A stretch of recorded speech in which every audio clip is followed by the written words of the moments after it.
中国开始批量改装飞豹 A 战斗轰炸机，其背后的军事经济学才是亮点。观众朋友，大家好，我是付天少。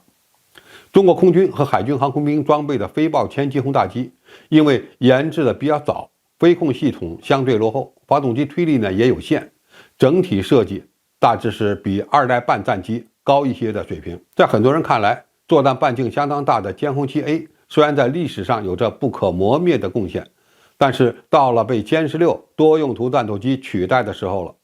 这么说看上去似乎有些道理，因为动力更强劲，且采用电传操纵系统以及边条翼和翼身融合体设计的歼16，在机动性、载弹量等方面似乎都比飞豹 A 的性能更优秀。但是要说歼16现在就应代替飞豹，似乎早了点。中国在2022年的珠海航展上就展出了歼轰七的改进型歼轰七 A2 战斗轰炸机。该机能够携带一款名为 AKF-98A 的大型隐身攻击弹药，其空对面打击能力相当强悍。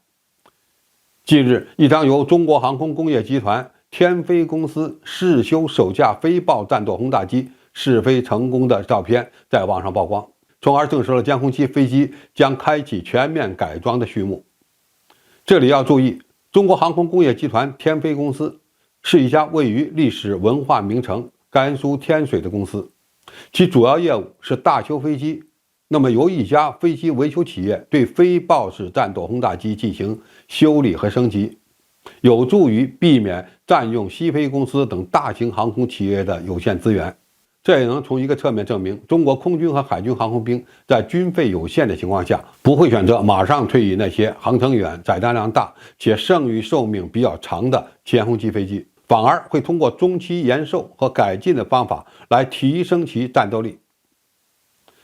改进后的飞豹进行了成功的试飞，说明其改进升级工作并不简单，再战20-30年都有可能。现在的问题是，歼轰七系列战斗轰炸机为什么仍然没有必要退役呢？其实这里面主要涉及的是一个军事经济学的问题。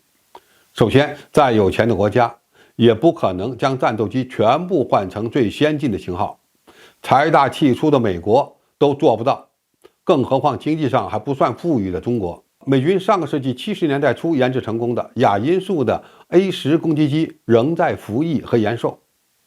军龄高达70多岁的 B-52 轰炸机还在不断改进，比他们年轻的多的歼轰机为何就应该退出历史舞台呢？其次，一款作战飞机是否继续服役，主要取决于它能否适应未来战争的需要。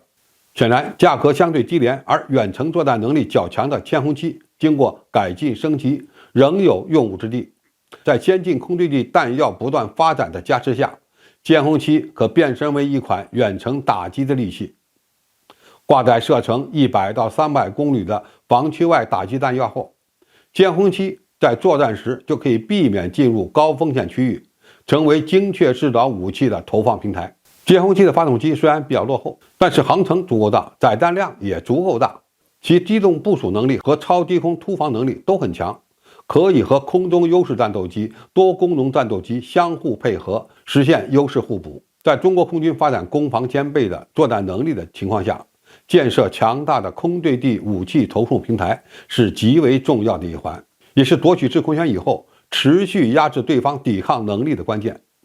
最后，保持庞大的飞豹机队可以为中国军队节省更多的军费，进而发展更强大的作战能力。一款先进战机的装备数量是有讲究的，并非越多越好，还要看全寿命费用才能最终确定。